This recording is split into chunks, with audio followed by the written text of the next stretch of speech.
Alors, donc, on commence cette première séance qui concerne la programmation orientée objet en PHP. Donc, bien sûr, après la programmation PHP orientée objet, on va voir le framework Laravel.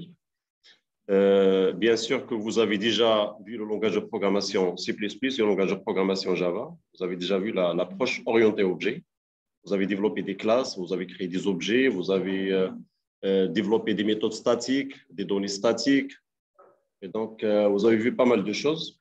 Et donc, aujourd'hui, on va voir juste la syntaxe en PHP. Donc, on va voir comment peut-on développer des classes, comment peut-on créer des applications web à base de l'approche orientée objet.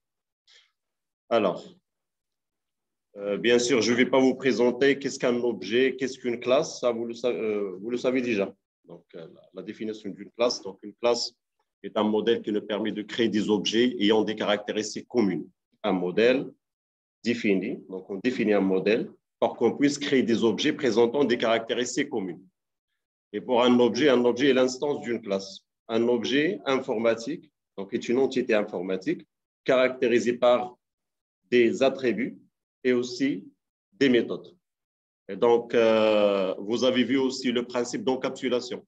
Le principe d'encapsulation consiste à regrouper des attributs et les méthodes, c'est-à-dire les membres d'une classe, à l'intérieur, donc à l'intérieur d'une classe, tout en associant à chaque membre un niveau de protection, donc un degré de visibilité. Private, protected, public, et ainsi de suite. Et donc, je vais passer directement à la syntaxe en PHP. Donc, voilà comment on crée une classe en PHP. Donc, on utilise le mot-clé classe. C'est comme le cas de Java. Classe, le nom de la classe, et puis après, la déclaration des attributs. Donc là, j'ai spécifié le niveau de protection private, donc private $donné, et ça, c'est le constructeur. Le rôle du constructeur, donc un constructeur me permet de créer des objets. Un constructeur permet de créer des objets. Donc, il y a un constructeur qui a des paramètres et un constructeur par défaut. Ça, vous l'avez déjà vu en Java. Vous avez créé plusieurs constructeurs. Ce qu'on appelle la surcharge des constructeurs. Alors, en PHP, il n'y a pas la surcharge explicite. C'est-à-dire, je ne peux pas créer plusieurs constructeurs. On peut surcharger les constructeurs de façon implicite, c'est-à-dire grâce à l'initialisation des paramètres. Grâce à l'initialisation des paramètres du constructeur, on peut assurer la surcharge. Mais là, on parle de la surcharge implicite. Alors, en Java, un constructeur. Donc, en Java ou bien en C++, en C#, un constructeur. Donc, par définition, un constructeur est une méthode spécifique de la classe. C'est une méthode de la classe, est une méthode spécifique qui porte le même nom que la classe. Alors, en PHP, bien sûr, je parle de PHP à partir de la version 5. Un constructeur est une méthode magique qui porte le nom construct. Donc, ça, c'est le nom du constructeur. Donc, 2 tiret de soulignement, et puis construct, et on définit les paramètres. Et bien sûr, ce n'est pas la peine de spécifier le type des paramètres. On a le droit de spécifier les types des paramètres. Alors, $paramètre 1, $paramètre 2, $paramètre 3, et vous pouvez bien sûr initialiser les paramètres.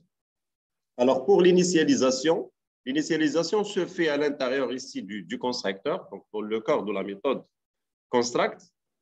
Et donc, l'accès à l'attribut se fait obligatoirement via le mot-clé $dis. Ça, c'est obligatoirement. Ce n'est pas comme le langage de programmation Java, là où vous avez utilisé la référence this pour accéder à un attribut. Et donc, en Java, obligatoire, c'est on a un paramètre ici qui porte le même nom que celui de l'attribut. Par exemple, ici, $x et $x ici. Donc, juste pour différencier entre les deux, entre l'attribut et le paramètre, on doit utiliser la référence this. Et donc, this en Java est une référence, donc il permet de référencer l'objet courant. L'objet courant. Et bien sûr, chaque méthode d'une classe a comme paramètre invisible la référence this en Java et la référence $dis en PHP. C'est-à-dire, la référence est toujours disponible. Et disponible seulement pour les méthodes qui ne sont pas statiques. $dis n'est pas disponible à l'intérieur des méthodes statiques, n'existe pas. À l'intérieur des méthodes non statiques, oui. Alors, donc là, je cherche à initialiser à l'intérieur du constructeur l'attribut $donné. Et donc, vous devez accéder en utilisant $10. $10 donné reçoit $paramètre. $10 donné 1 reçoit $paramètre 1. $10 donné 2 reçoit $paramètre 2 et ainsi de suite. Il y a aussi la possibilité de définir un destructeur en PHP. Donc, on écrit destruct. Bien sûr, en C++, vous avez déjà créé des destructeurs. En Java, non. Alors ici, il y a la méthode afficher. Donc, une méthode qui permet d'afficher la valeur de l'attribut $donné. Et donc, j'ai dit que l'accès à l'attribut $donné doit être via $10 obligatoirement. Alors, donc déclaration d'une classe. Donc ici, il s'agit d'un attribut privé.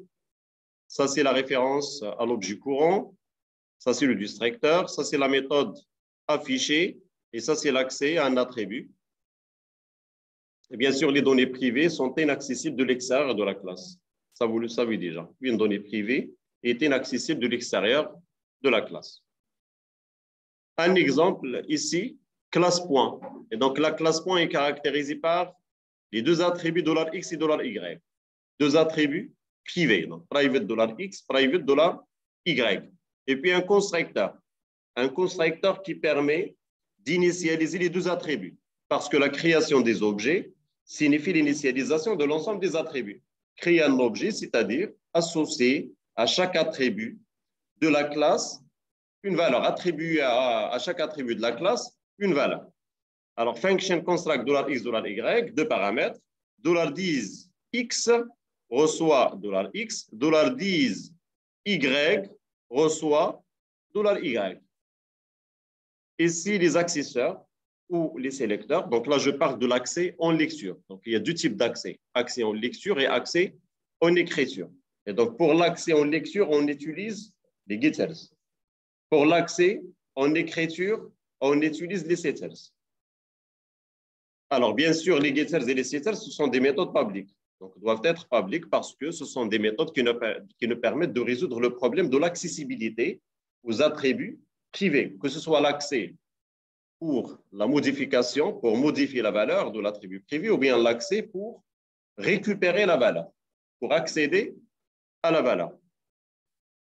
Alors, et donc ici, on dit accesseur ou sélecteur. Ici, on dit aussi accesseur en écriture ou bien modificateur. Et aussi, on dit mutateur. Alors, ici, on cherche à créer un objet de quelle classe? De la classe qui porte le nom ma classe. Donc, voilà comment créer un objet. Donc, en Java, vous avez procédé de la même façon. Vous avez utilisé l'opérateur new. En langage de programmation C++, quand est-ce qu'on utilise l'opérateur new? Si on cherche à créer des objets de façon dynamique. C'est-à-dire si on déclare un pointeur. Si on déclare un pointeur qui pointe vers un objet. Par exemple, étudiant étoile P. Et donc, bien sûr, obligatoirement, vous devez utiliser l'opérateur new pour créer l'objet de façon dynamique. Bien sûr, en Java, on part toujours de la création dynamique. On utilise toujours new. En PHP, on utilise aussi l'opérateur new. L'opérateur new est à utiliser toujours. Alors, $o reçoit new, ma classe, et là, je passe la valeur 12, et puis l'accès à la méthode affiche. L'accès à la méthode affiche via l'objet $o. Et donc, $o ici est une référence.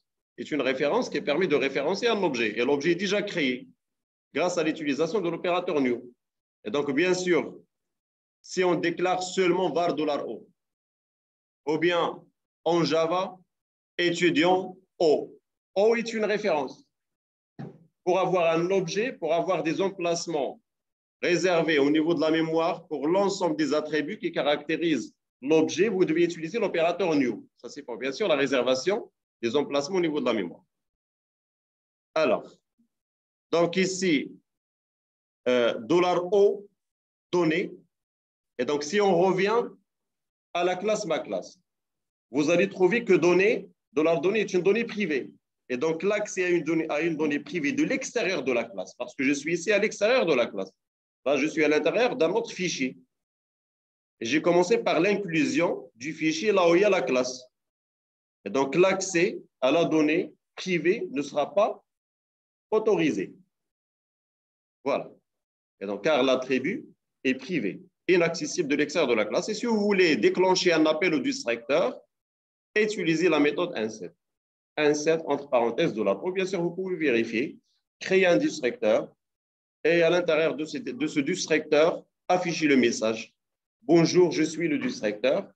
Créer un objet et puis utiliser la méthode inset. Inset, entre parenthèses, la référence de l'objet. Et puis, vous allez voir lors de l'exécution l'affichage du message « Je suis le distracteur ». Alors,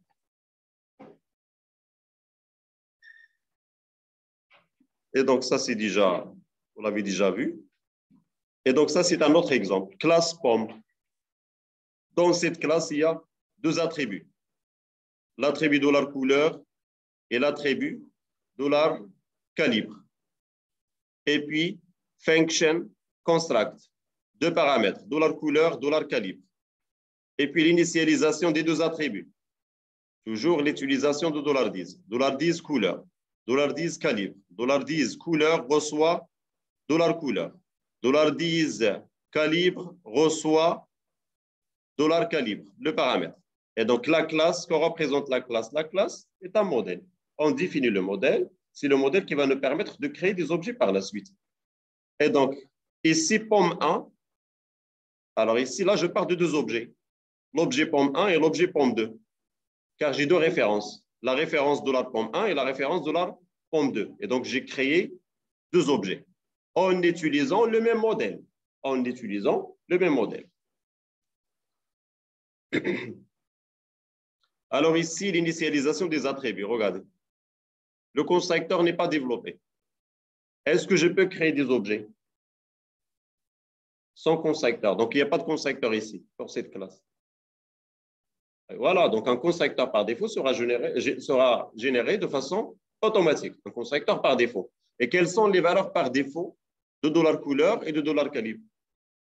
Sont déjà données, car j'ai déjà initialisé les attributs. Donc, l'objet qui sera créé va avoir deux propriétés. La propriété $couleur, sa valeur sera red, et la propriété $calibre, sa valeur sera 5. Et voilà. Et donc ici, il y a un constructeur. Je rappelle qu'en PHP, on ne peut pas créer plusieurs constructeurs. Ce n'est pas la même chose que le langage de programmation Java. Et donc, la surcharge se fait de façon implicite. Regardez ici. J'ai un constructeur qui a deux paramètres. Et les deux paramètres sont initialisés avec des valeurs par défaut. C'est-à-dire, on a le droit de créer un objet en faisant appel à un constructeur sans paramètres.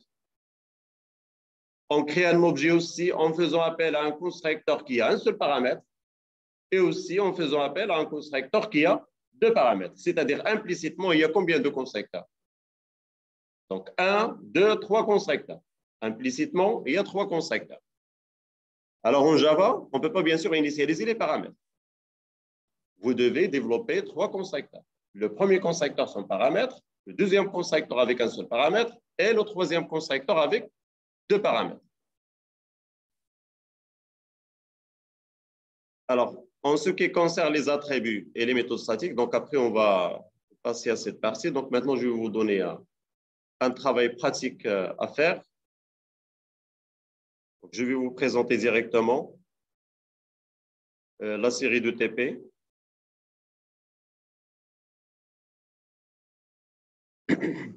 D'abord, le premier exercice, c'est un exercice d'application très, très simple. Développer une classe calculée en PHP permettant d'effectuer les 4 opérations arithmétiques, l'opération addition, l'opération soustraction, multiplication et division, bien sûr de 2 nombres. C'est-à-dire, vous devez développer une classe qui contient 2 attributs. L'attribut $X et $Y, ou bien $A, $B. Et puis, vous devez développer les 4 méthodes. Bien sûr, n'oubliez pas aussi le constructeur. Et pour le TP2, Vous l'avez déjà réalisé, mais cette fois, vous allez le modifier. Vous devez utiliser des classes. Alors, pour ce TP, dans cet exercice, on se propose de développer une application web en PHP permettant de faire la gestion des courriers électroniques. Chaque courrier est identifié par l'adresse de son expéditeur, son sujet, sa date d'envoi, son contenu et son état de lecture. Donc, par défaut, l'état des messages non lui prend la valeur 0. Les figures 1 et 2 présentent successivement la structure de la table message. Donc, voilà la structure de la table message d'une base de données MySQL portant le nom gestion courrier et un extrait d'une liste de messages est présenté dans la deuxième figure, dans la figure numéro 2. Alors, la première question, développer une classe PHP. Donc là, on cherche à développer une classe PHP qui servira dans la suite de l'exercice pour établir la connexion avec la base de données proprement dite. Donc la base de données gestion courrier. Les paramètres du constructeur seront au nombre de 4. Nom du serveur, login, mot de passe et le nom de la base initialisé par défaut. Et l'accès à ce dernier doit être unique et interdit de l'extérieur de la classe. L'accès au constructeur doit être unique et interdit de l'extérieur de la classe. Et bien sûr, vous avez déjà développé ce genre de classe en Java, non? Une classe dans laquelle il y a un constructeur est inaccessible de l'extérieur de cette dernière. C'est-à-dire ce constructeur doit être un constructeur est inaccessible.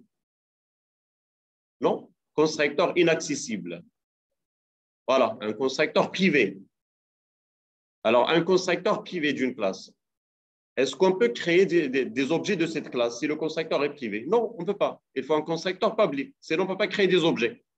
Et donc, moi, je vous demande de créer un constructeur privé et de chercher un moyen qui va vous permettre de créer un seul objet, pas plus. Car, d'après l'énoncé, l'accès au constructeur doit être unique et interdit de l'extérieur de la classe. Interdit de l'extérieur de la classe, c'est-à-dire privé. Mais il faut chercher un moyen pour accéder au constructeur, pour créer un objet. Et donc, vous allez créer un objet, mais juste un seul objet. Ce genre de classe s'appelle des classes singletons. Ça s'appelle des classes singletons. On passe après à la deuxième question. Développer la classe message en vous contentant des méthodes décrites dans le tableau suivant. Et bien sûr, vous avez déjà développé des fonctions. Cette fois, vous allez développer des méthodes à l'intérieur d'une classe. D'abord, le constructeur pour construire des objets. Et puis, la méthode envoyer message, c'est-à-dire c'est l'insertion. Insérer un message. Modifier message. Supprimer un message. Lister, c'est-à-dire fournir la liste des messages. Une méthode qui permet de fournir la liste des messages lus. Modifier état, c'est une méthode qui permet de modifier l'état d'un message. Lister mois, c'est une méthode qui permet de fournir la liste des messages envoyés en un mois donné. Année envoi, c'est une méthode qui permet de fournir l'année d'envoi d'un message. Supprimer message lu, c'est une méthode qui permet de supprimer tous les messages lus.